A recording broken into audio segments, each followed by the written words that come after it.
because I couldn't say in that space, F you. No, I will not. I couldn't say it.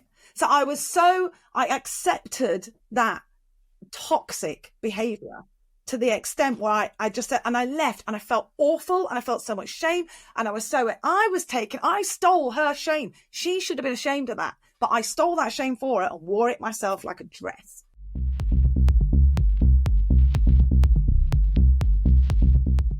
There'll be a lot of people watching this, Jaz, who are used at work to receiving a lot of criticism, but not much praise. You've got extensive experience of working with senior leadership teams.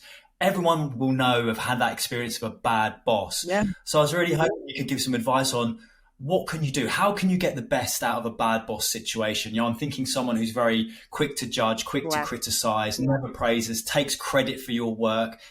This will resonate with an awful lot of people. Where can you begin in that situation? Yeah, this is really hard. And the answer is not hiring Prison Mick, who will charge us 50 quid to kneecap people. That's never the answer, even if you've thought about it.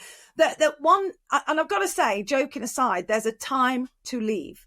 There's a time to take yourself elsewhere because you are not being appreciated, and staying there is going to steal from you. There is a time for that. But I often say, like, this happens a lot in education. There are some toxic leadership teams, toxic leaders it's everywhere, but in education, you'd expect it to be better. But I always say to people, try a different school before you give up on teaching, because it might be this community, this culture, but it's not everywhere. So try a different company before you leave entirely. Try a different profession before you say, I can't work for anyone anymore. Don't throw the baby out with the bathwater. But if you are in a situation where you're under toxic leadership and you have the resources to navigate that and to present an alternative, a more compelling story, if you don't have the resources, you need to get the resources first. Take care of yourself first. But if you do, then there are lots of ways that you can work within that situation. And one of them, like when I used to live in London, right, I used to get the tube everywhere. The tube is a nightmare, especially if you've got a fantastic bottom like me, because the amount of times that people would feel the need to touch my fantastic bottom just to check that it's not, a hologram, to feel it. So what I would do when someone did that, because that's trying to make me feel bad and me feel shame and me feel small.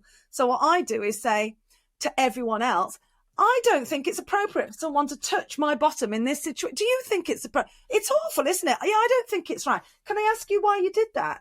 So what I'm doing is called forced teaming. I'm bringing everyone else in. So the eyes have turned the shame as a shame spotlight, shame spray has come off me and onto them, because now all of us think you're an idiot.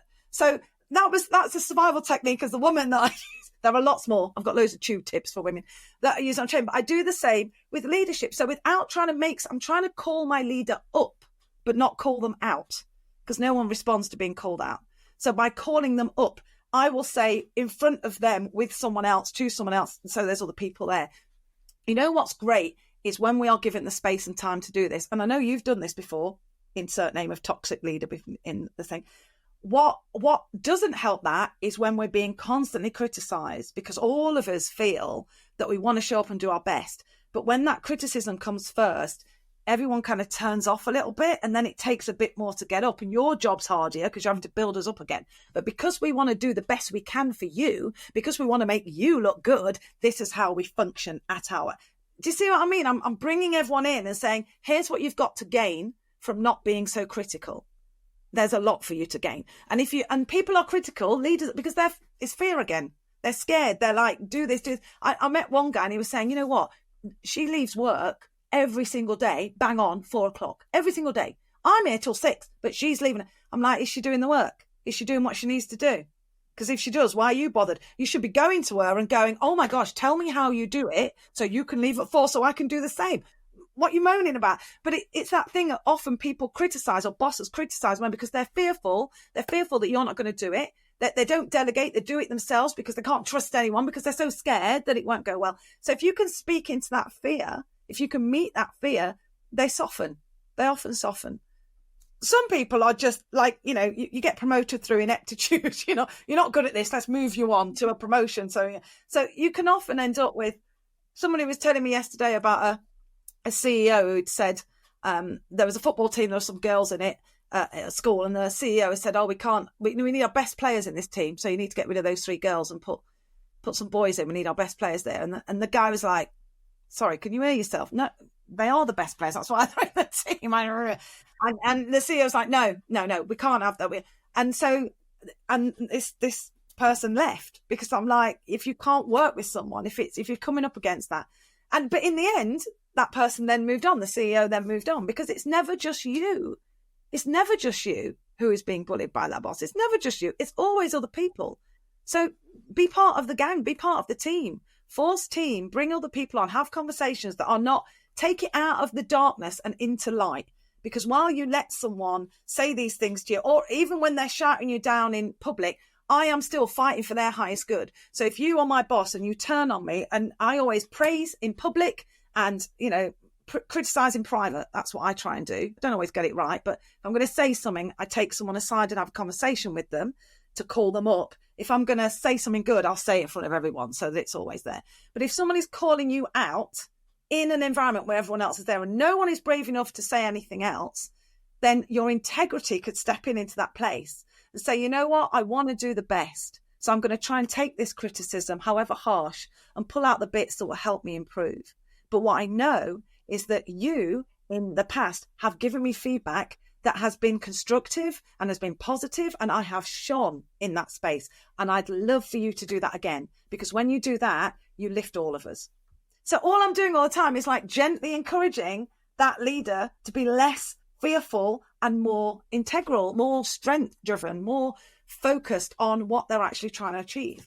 But as I start this bit, there is a time to leave. There is a time not to put up with that. And I don't tell many people this, but I'll give you this. I was pregnant. I started at a new school teaching, independent school, and I got pregnant. I started in September, got pregnant in November. So I had to go and tell my new boss, who brought me on to change the culture, that I was pregnant. So I sat down with her. Oh, I was really scared. And I sat down with her and I said, I'm so sorry. Here I am apologizing over my unborn child. I'm so sorry, but I have to tell you that I'm pregnant. My intention, the baby's not due till the summer. My intention is to work all through to the end of the year and to come back after maternity leave. But, this is where we are. And she said to me, well, that's unfortunate because you've just started. And I said, yeah, I'm so sorry. She said, yes, it's not, I wouldn't have taken you on if I'd known this was going to happen. And I'm like, okay, I think that's illegal, but okay, sorry. And then she said, would you consider having an abortion? And I said, I don't know, I'll have to ask Ed. Because I couldn't say in that space, F you. No, I will not. I couldn't say it. So I accepted that toxic behaviour to the extent where I just said, and I left and I felt awful and I felt so much shame. And I stole her shame. She should have been ashamed of that. But I stole that shame for her and wore it myself like a dress. And then I stayed, but it was a difficult pregnancy because, obviously she was my boss. It was and then in the end, I think I left like a week before the end of term and I never went back. But what I promised myself is that I will never take someone else's shame away from them. If someone is behaving badly, I'm not going to make it all right for them. I'm going to call them up. And that's what I try and do. And that's an absolutely horrendous situation. And I can only imagine how you must have felt in that situation. But why do you think that, and again, moving away from that specific example, Jaz, why do you think some people act like that? Because fear is at the centre of so many abhorrent decisions. If we're being charitable, is her fear of having to find a replacement behind it? I mean, it's inexcusable, but I'm just trying to get a sense of why you see such toxic attributes in leadership, because it can't just be fear. There must just be arseholes as well, right? There probably is, but you're not born an arsehole, are you? You don't come out. That's a learned behaviour, and that's learned from the situations and the nurture and the experiences you have. So as a society, we can complain when someone is being an idiot, when someone's being rude, but we also have to take a collective responsibility for creating that ability for a person to grow into that. And I know that it feels a bit harsh and it feels a bit, but it's like when there's a big, I don't know, when there's a shooting or when there's and we're all like, oh, he's a bad un. People aren't born like, not as many as do it. I mean, I'm sure there are some people who are born with conditions, but so we it's not my fault that she's an idiot. Unfortunately, I'm not responsible for her happiness, so I don't have to take it on board. But it's people are ultimately trying to protect themselves. And so fear very quickly, because they haven't slowed their thinking down to think about their journey. Fear very quickly turns to, it's fear of loss. What's it going to look like for me? I'm going to have to find something else. That's inconvenient for me. You've hurt me. You've done it on purpose. Why are you doing this? I'm the boss of you. Pack it in. And that happens so quickly that people don't even see the connection between those things. But it's fear rising the whole time. And yeah, some people have been hurt to the extent where, they hurt other people. Hurt people. It's not rocket science. So some people are trying to grab and keep, build something around them that makes them safe. And in an attempt to do that, they take other people down, as if in any way someone else being on the floor makes you taller. I don't know how that works. But people have that as a way of being. But often it's because that's what they had. That's what they received. Their boss was toxic too. We've all got bosses that we'd have worked for without being paid because they built us up. And we've all got bosses who, we ran for the hills because they were just so bad. But if someone is behaving in a way that is, is it the Moonies? Who dresses in orange?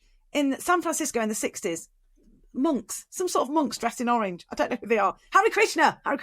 They used to give out, they would try and collect money, right, for their church or whatever they have. They try and collect money at airports and bus stations, and people were like, no. And then what they worked out is if they give someone a flower, it's forced teaming. I give you a flower and you go, oh, thank you. And then I said, would you like to make a donation? Well, reciprocity dictates, the rules of reciprocity dictate that, well, I'm a dick if I don't. So you give them a bit of a penny. And obviously we're all aware of that now and it doesn't work. But it was a real kind of, we understand as humans that being part of a community is important.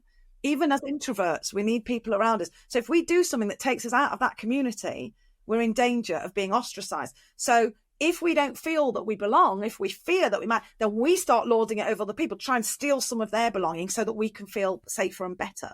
And it's not like, I'm not saying let everybody off. Feels like I'm, well, I suppose I am a namby-pamby snowflake, but with an edge. But I feel like we're not living in some fairy tale of 4 legs good, 2 legs bad. Little Red Riding Hood's good and the wolf is bad. That's not how life is. And every time we try and lay that on the top, we're missing the way we could actually change things. So some people are idiots, but they're usually idiots for a reason. And what I try and look at is, here's the front, what's behind the front, what's driving that? Because if you can speak into that, you can change. And I want change more than I want to be right. I want to be right a lot. Ask Ed, he will tell you.